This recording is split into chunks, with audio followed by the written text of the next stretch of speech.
नमस्कार, आप देख रहे हैं DDNRST। बिहार के राष्ट्रीय आदिवासी एकता परिषद प्रदेश उपाध्यक्ष MS कटारा ने कहा, जो ये बिरसा मुंडा की धरती पर ये हाल देख रहे हैं कि हम आदिवासी यही हैं। पांडाल खाली पड़ा है, सब संगठनों में बांट दिए गए, जल जंगल जमीन बांट दी गई, आज बोलने का अधिकार खत्म कर दिया गया। उसके कारण जो वनों में रहते थे, जो रक्षा करते थे वनों की भूमि की, आज उनको जेल में डाला जाता है। पेश एक रिपोर्ट।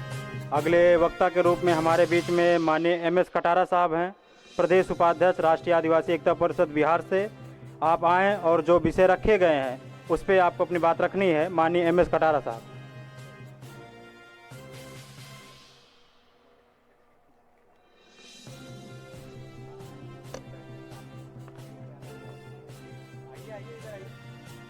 सम्माननीय मंच और हमारे पूरे भारत देश के अलग अलग कोनों से आए हुए आदिवासी भाई, ST, OBC, माइनॉरिटी, सभी को मैं तहे दिल से स्वागत करता हूं। जो इस झाबुआ की धरती पे आज ये हाल देख रहे हैं कि हम आदिवासी यही है। पांडाल खाली पड़ा है, सब संगठनों में बांट दिए गए, जल जंगल जमीन बांट दी गई, आदिवासी के पास कुछ नहीं बचा। 5 एकड़ जमीन थी, उसके पास 1 एकड़ जमीन नहीं है। ये है आदिवासी के हाल। आज वन एकाधिकार खत्म कर दिया गया। उसके कारण जो वन में रहते थे, वनों में जंगल में रहते थे, जो रक्षा करते थे वनों की भूमि की, आज उनको जेल में डाला जाता है। आज उनको बेदखल किया जाता है। क्यों से बेदखल किया जाता है? क्योंकि हमारा समाज चारों तरफ से बढ़ चुका है। आज जो मैं यहाँ की जनसंख्या देखकर आपको अवगत करा रहा हूँ कि आप क्यों नहीं जाग रहे हो, क्यों अपने उसमें गहरी नींद में सो रहे हो, कुंभकर्ण की नींद। आप जागो और अपने होश में आओ और अपने जल जंगल जमीन को बचाओ। 5वीं अनुसूची, 6ठी अनुसूची को लागू करवाओ राज्यपाल से। क्यों नहीं करवा रहे हो? उग्र आंदोलन करो शासन के खिलाफ। 10 बार राज्यपाल से 5वीं अनुसूची, 6ठी अनुसूची लागू करवाएंगे। आज पुरानी पेंशन खत्म कर दी गई। पुरानी पेंशन थी GPF, आज PPF कर दिया गया। आपका जो पैसा जमा होगा बस वही मिलेगा, आपको कोई पेंशन नहीं मिलेगी। लेकिन GPF में आपको जो आपका जमा पैसा है वो मिलेगा और उसके बाद आपको हर महीने एक पेंशन, जो आपका मूल सैलरी जैसे मान लो 2 लाख बनती है तो 1 लाख आपको पेंशन मिलेगी। इसके लिए क्यों नहीं आंदोलन करते हो? क्यों चुपचाप अपने घर में बैठे हो? आज यहाँ भीड़ लग जाना चाहिए थी। आज ये करोड़ों की हवाई पट्टी बना दी। एक हवाई जहाज आया क्या? क्या उद्धार किया आप लोगों ने? किस चीज के लिए पैसा लगा दिया आपने? आज हमारे आदिवासियों को गांव-गांव के जो फुटपाथ है, रोड है, ये डेवलप करते। आज आदिवासी बाहर आके पढ़ाई करता, उनके बच्चे पढ़ते, आज शिक्षित होते, इंजीनियर, डॉक्टर, नेता बनते। आज जो नेता हमारे अलीराजपुर झाबुआ में बहुत सारे माइनिंग है। आप रेत देख लो, आप मुरम देख लो, आप हार्ड स्टोन देख लो। आज हमारे आदिवासियों को छोड़ के जितने नेता बैठे हैं, जितने आपके बामन बनिए बैठे हैं, वो उनके कब्जा करके और सप्लाई दे रहे। क्यों सप्लाई दे रहे भाई? आप रोको ना, 5वीं अनुसूची लागू करवाओ। आपका एक दाना यहाँ से नहीं जा सकता है, ये मैं गारंटी देता हूँ। ये बाबा साहब अम्बेडकर का संविधान कहता है। आप जागो तो जाग नहीं पाओगे तो कुछ नहीं कर पाओगे, ये मेरी गारंटी है। उसके बाद मैं आप लोगों को ST, SC, OBC, माइनॉरिटी, बातें बड़ी बड़ी करते हैं अपन लोग। 85% अपन लोग है। कहाँ गए ST, SC, OBC, माइनॉरिटी? आज गिने चुने 10 लोग दिख रहे हैं। कहाँ डूब गए हो? क्यों डूब रहे हो भाई? जागो और देश की जो अंधविश्वासी सरकारें हैं उनको उखाड़ फेंको। क्यों नहीं उखाड़ फेंक रहे हो? अपना संगठन खड़ा करो, अपना पार्टी खड़ा करो। उससे आपको समाज, आपका जो भी आज हो रहा है वो खत्म हो जाएगा। उसके बाद मैं ज़्यादा नहीं बोलते हुए आज मैं 2 नारे बोलूँगा, क्योंकि आज की जो बिरसा मुंडा जयंती है उसके बारे में बहुत कम लोगों ने बोला। बिरसा मुंडा की तो जय बोलेंगे, लेकिन आवाज़ ऐसे आना चाहिए झाबुआ से तो पूरा दिल्ली तक गूंज जाए। आदिवासी एकता जिंदाबाद जिंदाबाद, टंट्या मामा की जय। चलो बोलने के लिए तैयार? बिरसा मुंडा की, आदिवासी एकता, टंट्या मामा की, बाबा साहब अम्बेडकर की। आज के इस पर्व की आपको तहे दिल से धन्यवाद देता हूं। इसी के साथ मैं अपने वाणी को विराम देता हूं। धन्यवाद। बहुत बहुत धन्यवाद। और माननीय एम एस कटारा साहब, और कार्यक्रम को आगे बढ़ाते हुए, और मिश्राम साहब का आगमन बहुत कम समय में होने वाला है, और हमारे बीच में अगले वक्ता हैं धर्मेश भाई वसावा, भरूच जिला प्रमुख राष्ट्रीय आदिवासी एकता परिषद गुजरात से। आप आएँ और समय का ध्यान में रखते हुए आपको अपनी बात रखना है। माननीय धर्मेश भाई वसावा।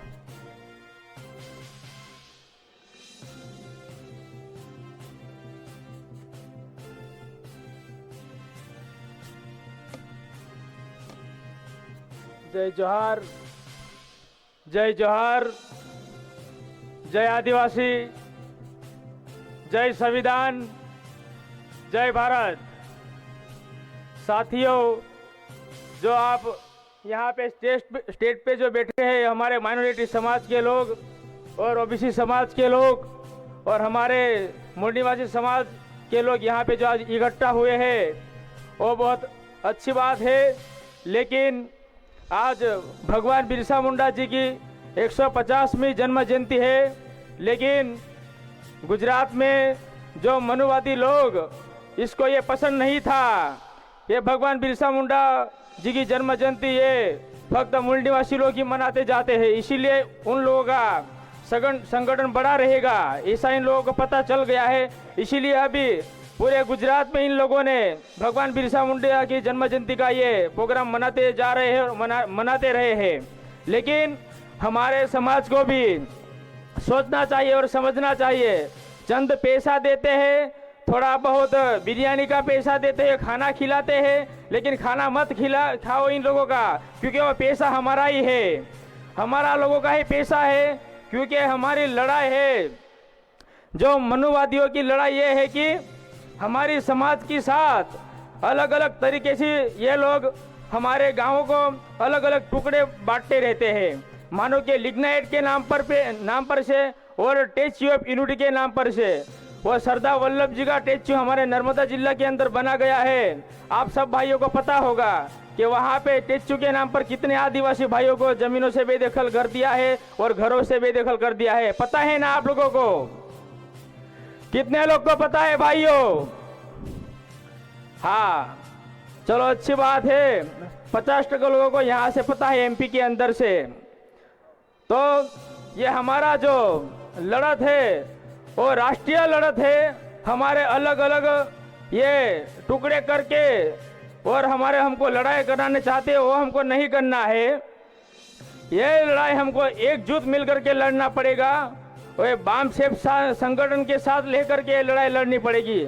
नहीं तो ये लोग ऐसा तरीका निभाते हैं कि जहाँ पे संगठन होगा आदिवासी, एससी, एसटी, ओबीसी समाज का और माइनॉरिटी समाज का, तो ये लोग ईवीएम से ये लोग हासिल हमारे मोहल्ले में कभी भी आने नहीं देने का, क्योंकि वो बहुत डेंजर लोग हैं। और हमारा पिछले जो हमारी समाज की जो पीढ़ी है, हमारे बच्चे लोग हैं, उसके लिए बहुत खतरनाक ये साबित होगा। इसीलिए ये बामसेप जो संगठन है, वो संगठन हमारे मूल निवासी समाज के बचाने के लिए संगठन खड़ा किया है काशीराम साहब ने। और काशीराम साहब के जाने के बाद हमारा वामन मिश्राम साहब ने पूरी तरह से संगठन शुरू किया है। चौधरी विकास पटेल साहब ने जंतर मंतर पे बहुत बढ़िया वहाँ पे बोली दी थी, भाषण दी थी। इसीलिए हमको एकजुट मिलकर के रहना पड़ेगा और सोच समझ करके अभी भारतीय जनता पार्टी जाने वाली है। कांग्रेस तो चली गई है, कांग्रेस चली गई तो भारतीय जनता पार्टी आई, और भारतीय जनता पार्टी जाने के बाद अभी झाड़ू वाला आए हैं अरविंद केजरीवाल। क्योंकि अरविंद केजरीवाल को ये लोग आगे करके अभी हमारे उधर कोई एक डेडियापाड़ा के अंदर 147 विधानसभा के अंदर उसको आथा बना करके ये लोग ये करवा रहे हैं, लेकिन थोड़े दिन के बाद वो भी इसके अंदर चला जाएगा। इसीलिए हम लोग को समझना जरूरी है कि हमारी मूल निवासी पार्टी कौन है और हमारी पार्टी कौन है और क्या हमारे लिए कर रही है, वो हम सोचना चाहिए। नहीं तो चंद पैसे में बिकना मत मेरे भाइयों बहनों, नहीं तो है हमारा समाज बहुत पीछे चला जाएगा। इसीलिए मेरी बात को मैं विराम देता हूँ। जय संविधान, जय भारत, जय आदिवासी।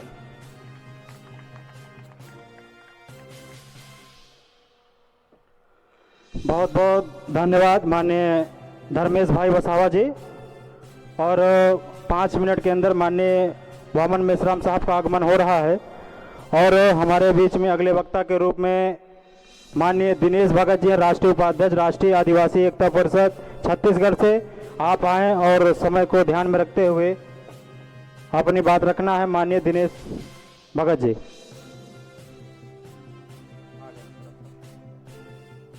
माननीय वामन मेश्राम साहब का आगमन हो चुका है, और सभी साथी माननीय वामन मेश्राम साहब को स्वागत करेंगे।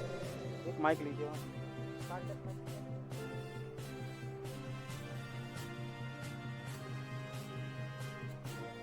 माननीय वामन मेश्राम साहब संघर्ष करो, हम तुम्हारे साथ हैं। माननीय वामन मेश्राम साहब संघर्ष करो, हम आपके साथ हैं। भारत मुक्ति मोर्चा जिंदाबाद जिंदाबाद, राष्ट्रीय आदिवासी एकता परिषद जिंदाबाद, जिंदाबाद जिंदाबाद, राष्ट्रीय आदिवासी एकता परिषद जिंदाबाद। जिंदाबाद जिंदाबाद। माननीय वामन मेश्राम साहब आप आगे बढ़ो, हम आपके साथ हैं। माननीय वामन मेश्राम साहब आप आगे बढ़ो, हम आपके साथ हैं। वामन मेश्राम साहब आगे बढ़ो, हम आपके साथ हैं। आवाज दो, हम एक हैं। आवाज दो, हम एक हैं। आवाज दो, हम एक हैं। आवाज दो। हम एक हैं। राष्ट्रीय आदिवासी एकता परिषद जिंदाबाद, जिंदाबाद जिंदाबाद, राष्ट्रीय आदिवासी एकता परिषद जिंदाबाद, जिंदाबाद जिंदाबाद, राष्ट्रीय आदिवासी एकता परिषद जिंदाबाद। जिंदाबाद जिंदाबाद, माननीय वामन मेश्राम साहब जिंदाबाद, जिंदाबाद जिंदाबाद, माननीय वामन मेश्राम साहब जिंदाबाद, जिंदाबाद जिंदाबाद, माननीय वामन मेश्राम साहब जिंदाबाद। जिंदाबाद जिंदाबाद, भारत मुक्ति मोर्चा, जिंदाबाद जिंदाबाद, भारत मुक्ति मोर्चा, जिंदाबाद जिंदाबाद, राष्ट्रीय आदिवासी एकता परिषद जिंदाबाद, जिंदाबाद जिंदाबाद, राष्ट्रीय आदिवासी कर्मचारी संघ जिंदाबाद, जिंदाबाद जिंदाबाद, राष्ट्रीय आदिवासी कर्मचारी संघ जिंदाबाद, जिंदाबाद जिंदाबाद, राष्ट्रीय आदिवासी छात्र संघ जिंदाबाद, जिंदाबाद जिंदाबाद, राष्ट्रीय आदिवासी छात्र संघ जिंदाबाद। जिंदाबाद जिंदाबाद, माननीय वामन मेश्राम साहब जिंदाबाद, जिंदाबाद जिंदाबाद, माननीय वीर सिंह राणा साहब जिंदाबाद, जिंदाबाद जिंदाबाद, माननीय वीर सिंह राणा साहब जिंदाबाद, जिंदाबाद जिंदाबाद, माननीय चौधरी विकास पटेल जिंदाबाद, जिंदाबाद जिंदाबाद, माननीय चौधरी विकास पटेल साहब जिंदाबाद, जिंदाबाद जिंदाबाद, माननीय शकुन प्रधान मैडम जिंदाबाद, जिंदाबाद जिंदाबाद, माननीय शकुन प्रधान मैडम जिंदाबाद, जिंदाबाद जिंदाबाद, माननीय रविंद्र सिंह विदावत जिंदाबाद, जिंदाबाद जिंदाबाद, माननीय रविंद्र सिंह विदावत जिंदाबाद, जिंदाबाद जिंदाबाद, माननीय आर.एस. बामानिया साहब जिंदाबाद, जिंदाबाद जिंदाबाद, माननीय वामन मेश्राम साहब जिंदाबाद, जिंदाबाद जिंदाबाद, राष्ट्रीय आदिवासी एकता परिषद जिंदाबाद, जिंदाबाद जिंदाबाद, राष्ट्रीय आदिवासी एकता परिषद जिंदाबाद, जिंदाबाद जिंदाबाद, राष्ट्रीय आदिवासी कर्मचारी संघ जिंदाबाद, जिंदाबाद जिंदाबाद, राष्ट्रीय आदिवासी कर्मचारी संघ जिंदाबाद, जिंदाबाद जिंदाबाद, राष्ट्रीय आदिवासी छात्र संघ जिंदाबाद। जिंदाबाद जिंदाबाद, मेश्राम साहब आगे बढ़ो, हम आपके साथ हैं। मेश्राम साहब आगे बढ़ो, हम आपके साथ हैं। मेश्राम साहब आगे बढ़ो, हम आपके साथ हैं। मेश्राम साहब आगे बढ़ो। हम आपके साथ हैं।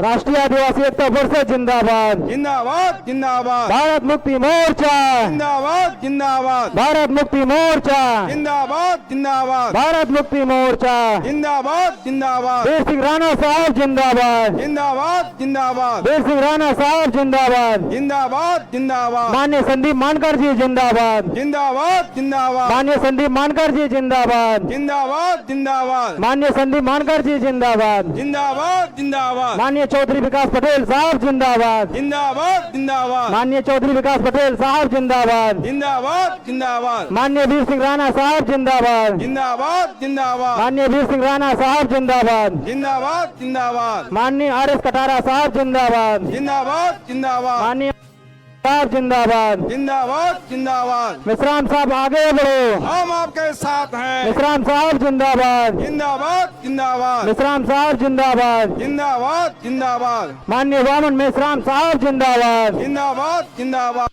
आप आगे बढ़ो। हम आपके साथ हैं। मिश्राम साहब आगे बढ़ो। हम आपके साथ हैं। मिश्राम साहब आगे बढ़ो। हम आपके साथ हैं। राष्ट्रीय आदिवासी एकता परिषद जिंदाबाद। जिंदाबाद जिंदाबाद राष्ट्रीय आदिवासी कर्मचारी संघ जिंदाबाद। जिंदाबाद जिंदाबाद राष्ट्रीय आदिवासी छात्र संघ जिंदाबाद। जिंदाबाद जिंदाबाद भारत मुक्ति मोर्चा। जिंदाबाद जिंदाबाद भारत मुक्ति मोर्चा। जिंदाबाद जिंदाबाद मिश्राम साहब आगे बढ़ो। हम आपके साथ हैं। मिश्राम साहब आगे बढ़ो। हम आपके साथ हैं। मिश्राम साहब आगे बढ़ो। हम आपके साथ हैं। आवाज दो। हम एक हैं। आवाज दो। हम एक हैं। आवाज दो। हम एक हैं। माननीय वामन मिश्राम साहब का जिंदाबाद। जिंदाबाद जिंदाबाद माननीय वामन मिश्राम साहब जिंदाबाद। जिंदाबाद जिंदाबाद भारत मुक्ति मोर्चा। जिंदाबाद जिंदाबाद भारत मुक्ति मोर्चा। जिंदाबाद जिंदाबाद बहुत बहुत धन्यवाद। सभी साथी अपना अपना स्थान ग्रहण करें मंच और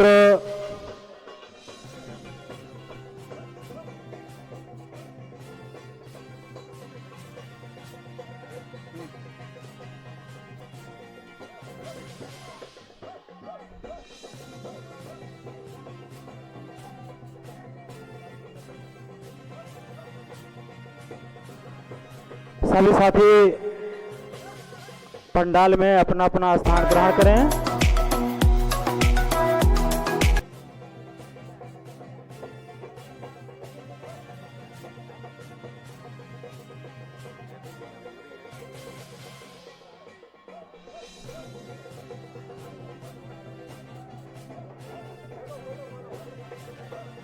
सभी साथी जो इधर उधर घूम रहे हैं वो पंडाल में आके अपना स्थान ग्रहण करें और इस कार्यक्रम की विधिवत शुरुआत किया जा रहा है।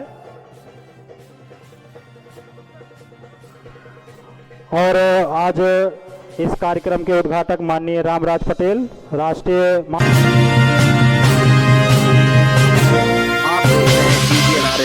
महासचिव राष्ट्रीय पिछड़ा वर्ग मोर्चा और आज इस कार्यक्रम की प्रस्तावना करेंगे हमारे बीच में माननीय RS बामनिया साहब राष्ट्रीय कोषाध्यक्ष राष्ट्रीय आदिवासी छात्र संघ नई दिल्ली।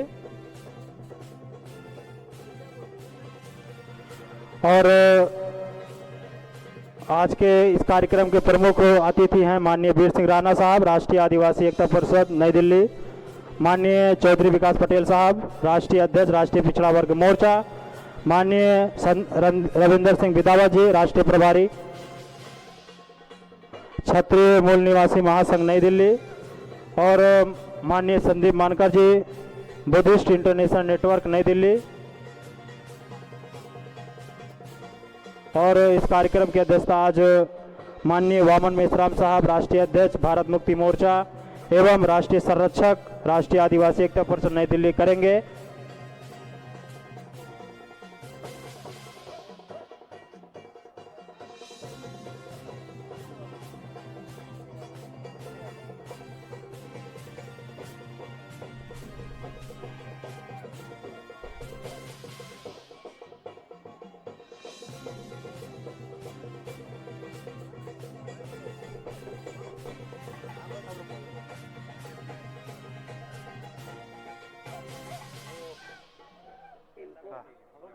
बहुत बहुत धन्यवाद। और इस कार्यक्रम की शुरुआत माननीय आज के इस कार्यक्रम के उद्घाटक माननीय रामराज पटेल साहब राष्ट्रीय महासचिव राष्ट्रीय पिछड़ा वर्ग मोर्चा नई दिल्ली, आप इस कार्यक्रम की विधिवत उद्घाटक करके और समय को ध्यान में रखते हुए माननीय रामराज पटेल साहब आप अपनी बात।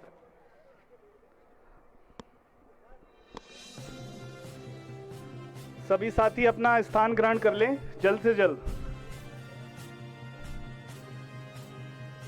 साथियों, आज धरती आबा जननायक क्रांति सूर्य बिरसा मुंडा जी की जयंती के अवसर पर इस कार्यक्रम में आप सभी का यहाँ स्वागत करते हैं।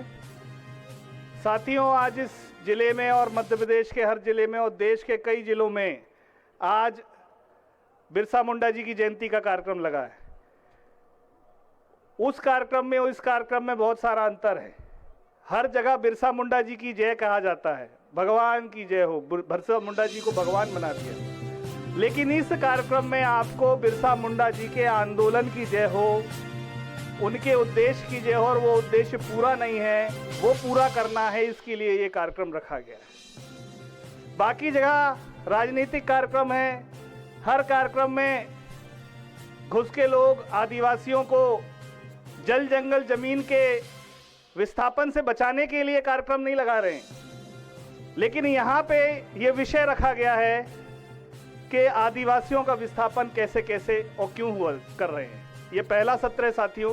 इस पहले सत्र में 3 विषय रखे गए हैं।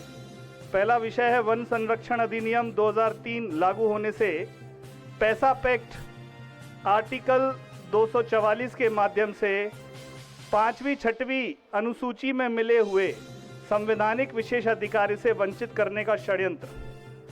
दूसरा विषय है पूना पैक्ट से SC ST OBC को सच्चा प्रतिनिधित्व नहीं मिलने के कारण लोकतंत्र में द्विदलीय शासन प्रणाली विकसित की गई है, इसलिए आए दिन उनके साथ षड्यंत्र किया जा रहा है, EVM का भी सहारा लिया जा रहा है। ये दूसरा विषय है साथियों। और तीसरा विषय है डीलिस्टिंग के नाम पर प्रोपेगेंडा करके, यानी धर्म के नाम पर अनुसूचित जाति जनजाति को सूची से नाम हटाने का षड्यंत्र एवं आदिवासियों को धर्म के नाम पर उनका राजनीतिक इस्तेमाल करने का साजिश। साथियों, जो 3 विषय लगे हैं, इन तीनों विषय में से जो मुख्य विषय है जिसके कारण बाकी दोनों विषय खड़े हुए हैं, वो दूसरे नंबर का विषय है पूना पैक्ट। साथियों, पूना पैक्ट में हमको क्या मिलने वाला था, ये हमको समझने की जरूरत है। कम्युनल अवार्ड, स्वतंत्र क्षेत्र मिलने वाला था, OBC के लिए भी आरक्षित क्षेत्र होना था इस देश में, ST SC के लिए भी क्षेत्र होना था जहां उनकी आबादी 50% हो से ज्यादा हो, और 2 वोट का अधिकार ये हमको मिलने वाला था। इसकी कहानी अभी हमारे पूर्व में वक्ता बता रहे थे कि साउथ ब्यूरो कमीशन से शुरू हुई। असल में ये कहानी उसके भी पहले मॉर्ले मोंटे रिफॉर्म से शुरू हुई थी 1909 में। मॉर्ले मोंटे रिफॉर्म जब भारत में ये कमीशन आया था तो इस देश में क्रिश्चियन धर्म के जो लोग थे उनको अपना ईमानदार नेतृत्व चुनने का अधिकार था। और 1909 में जो माइनॉरिटी में उस समय दूसरा सबसे बड़ा समुदाय था, पहला सबसे बड़ा समुदाय था, मुस्लिम भाई थे, उन लोगों को भी अपना स्वतंत्र कम्युनल अवार्ड उनको अंग्रेजों ने जब दिया तो कांग्रेस ने, उस समय तो हिंदू महासभा थी नहीं, ब्राह्मण महासभा ने इसका विरोध नहीं किया। लेकिन जब यही अधिकार हम OBC ST ST के लिए भास्कर राव जाधव और बाबा साहब अंबेडकर ने मेमोरेंडम देकर 1917 में साउथ ब्यूरो कमीशन को भी पृथक निर्वाचन क्षेत्र और कम्युनल अवार्ड का मांग किया, तो ब्राह्मण महासभा और कांग्रेस ने खुले रूप में इसका विरोध किया। साथियों, ऐसी क्या बात है ये हमको समझनी पड़ेगी कि मुसलमानों को, ईसाइयों को कम्युनल अवार्ड देने से ब्राह्मणों को कोई दिक्कत नहीं, लेकिन जैसे ही OBC ST SC को आबादी के हिसाब से उनकी संख्या के अधिकार मिलते हैं, उनको आरक्षण मिलता है आबादी के हिसाब से, तो इनके पेट में दर्द होने लगता है। ये इतना ज्यादा व्यतीत हो जाते हैं कि ये खुले रूप में विरोध शुरू कर देते। Simon commission OBC ST SC को यही अधिकार, कम्युनल अवार्ड, ये सब देने वाला था, 2 वोट का अधिकार देने वाला था, तो कांग्रेस ने इसका विरोध किया। पीछे से ब्राह्मण महासभा इसका विरोध कर रही थी, ये हमको समझना पड़ेगा। RSS कौन चला रहा है? ब्राह्मण महासभा और प्रगतिशील ब्राह्मण महासभा, ये दोनों संगठन बहुत खतरनाक हैं। एक भगवाधारी संगठन वाले ब्राह्मणों का संगठन है और एक टाई कोट घड़ी पहनने वाले संगठन ब्राह्मण वालों का संगठन है। ये इसीलिए मैं बता रहा हूं, इसका मुख्यालय जबलपुर में है। जबलपुर में प्रगतिशील ब्राह्मण महासभा का मुख्यालय है, वहां उनके कार्यक्रम होते रहते हैं। और वो लोग पूरे देश भर में आरएसएस और कांग्रेस के माध्यम से ब्राह्मणवाद कैसे स्थापित हो, इसके लिए लगातार काम करते हैं। और ब्राह्मणवाद से जब तक हम आजाद नहीं होंगे, हमारी आजादी मिलने वाली नहीं है। और ये कम्युनल अवार्ड, 2 वोट के अधिकार, पृथक निर्वाचन क्षेत्र, इससे हम ब्राह्मणों से भी आजाद हो जाते हैं। अंग्रेजों से आजादी मिलने के पहले हम ब्राह्मणों से आजाद हो जाते, इसीलिए ब्राह्मणों ने इन अधिकारों का विरोध किया। और इससे जितने भी विषय इस पर्चे में है, वो सारे विषय आज हमारे सामने खड़े हो गए। अभी डीलिस्टिंग का समस्या आ गया है। लोगों को यह समझना होगा कि जाति के आधार पर लिस्ट नहीं बना है। लिस्ट जातियों का है, लेकिन जाति के आधार पर लिस्ट नहीं बना है। बाबा साहब अंबेडकर ने ये अपनी एक किताब में लिखा है, हु वर द अनटचेबल्स। उसमें आदिवासियों के 10 पैमाने हैं, जिन पैमानों पे अगर कोई व्यक्ति अपना सर्वे पूरा करता है तो उसको आदिवासी वर्ग में रखा जाएगा। एससी के लिए 9 पैमाने हैं और ओबीसी के लिए 5 पैमाने हैं। जब ये पैमाना कोई पूरा करता है तो कोई भी जाति का व्यक्ति ओबीसी, एसटी, एससी में वर्ग में किस में जाएगा, इसका निर्धारण होता है। जैसे अभी कुछ साथी बोल रहे थे कि कुर्मी जाति के लोग अभी अलग अलग प्रदेश में आदिवासी का वर्ग में आना चाहते हैं। ऐसा क्यों?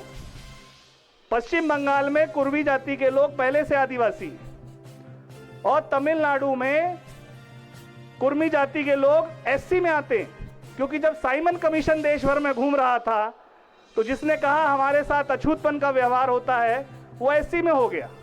जिसने कहा कि हम ये ब्राह्मणवादी समाज से दूर रहते हैं, हम इनसे गुरु दक्षिणा नहीं लेते हैं, हमारे 10 गात्र के कार्यक्रम में ब्राह्मण नहीं आता है, ऐसे जो लोग जो अपने स्वतंत्र धर्म को मानते हैं, ऐसे लोग को आदिवासी कैटेगरी में रखा गया, ट्राइबल कैटेगरी में रखा गया। तो पश्चिम बंगाल में कुर्मी जाति के लोग ब्राह्मणवाद को नहीं मानते हैं। वो ब्राह्मणों से गुरु मंत्र नहीं लेते हैं, ब्राह्मण उनके घर पे आके काज क्रिया नहीं करवाता है। समझ में आ रहा है? अगर आपको आज वो 9 पैमाने नहीं पता होंगे, वो 8 पैमाने, 9 पैमाने एससी के और 10 पैमाने शेड्यूल ट्राइब के, और अभी सर्वे होगा, एसआईआर का सर्वे हो रहा है ना, और उसमें आपसे चुपके से आपसे सवाल पूछ लेंगे। और जब आपको कुछ नहीं पता रहेगा कि आप आदिवासी तो हो, लेकिन शेड्यूल ट्राइब कैसे हो, अनुसूचित जनजाति में आने के क्या पैमाने हैं, अगर आपको नहीं पता होगा तो वो आपको हिंदू बना देंगे। हिंदू में 4 वर्ण हैं। ब्राह्मण बनाने वाले हैं क्या? क्षत्रिय बनाने वाले हैं क्या? वैश्य बनाने वाले हैं क्या?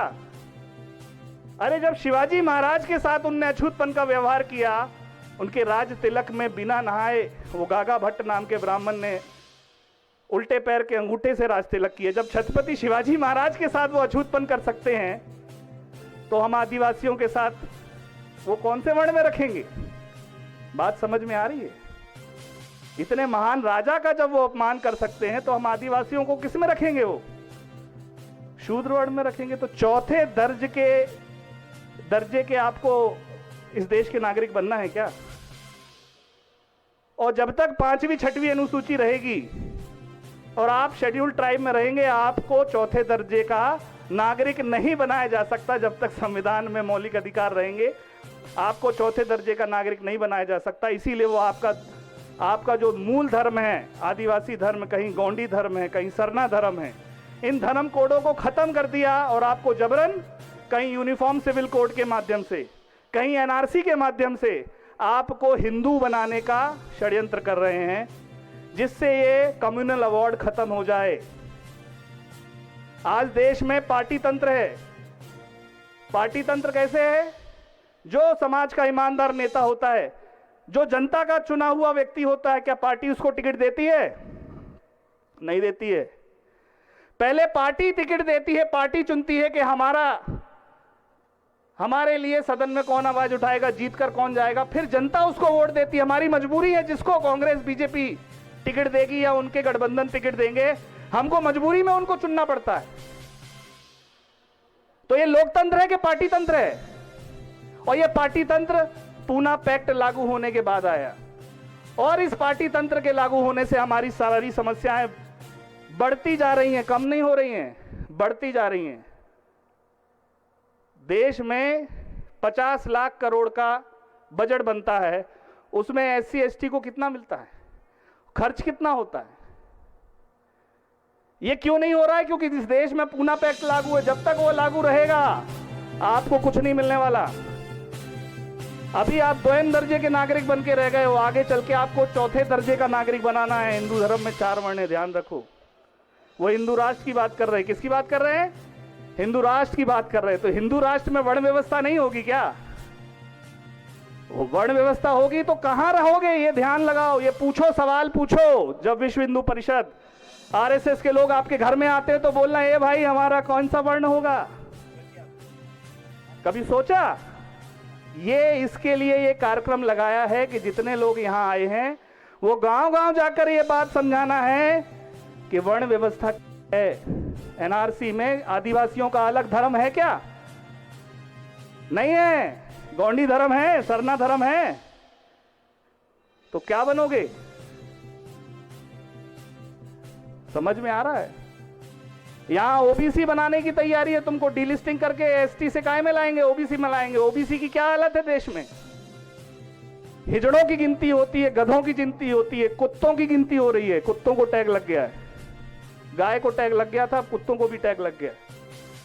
उनकी गिनती हो रही है, लेकिन पिछड़े वर्ग की गिनती। अगर आदिवासी धर्म से निकल के, आदिवासी कैटेगरी से बन के, हिंदू बन के ओबीसी में आओगे तो गिनती भी नहीं होगी, बिना गिनती के रह जाओगे। हिजड़ों की गिनती 2 बार हो गई है, उनको 2% आरक्षण है, 2% आरक्षण है हिजड़ों को भी। समझ में आ रहा है? तुम्हारा जो 7.5% आदिवासियों का आरक्षण है, ये खत्म करने की तैयारी है। और इस सब की जड़ पूना पैक्ट है। जब तक पूना पैक्ट रहेगा ओबीसी एसटी एससी को उसका हक अधिकार नहीं मिलने वाला है। इन्हीं सब बातों को रखते हुए मैं अपना ये उद्घाटक का अपना भाषण खत्म करता हूं। धन्यवाद। जय मूल्यवासी।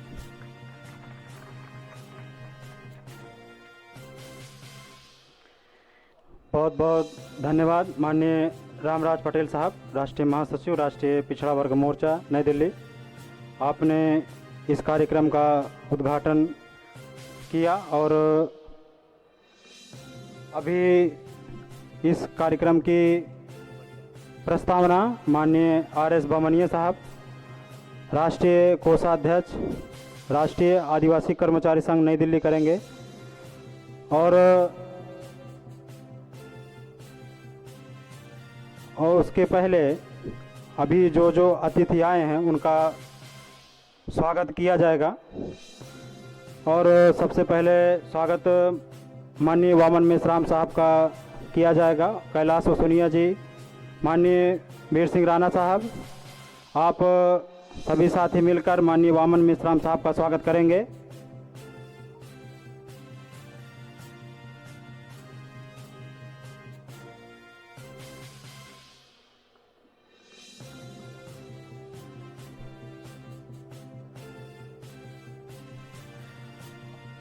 सवा 100 ग्राम का चांदी का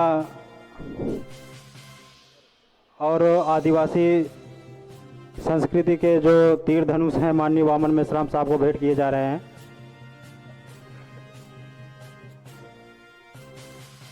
सवा 100 ग्राम का माननीय वामन मेश्राम साहब को चांदी के कड़े पहनाए जा रहे हैं।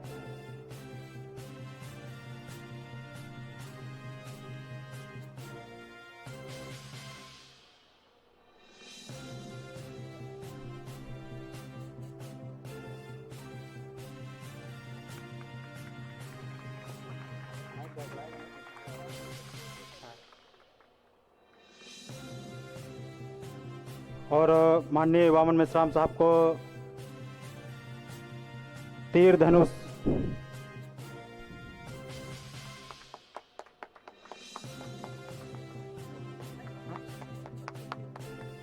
और आदिवासी परंपरागत वेशभूषा और कपड़े भी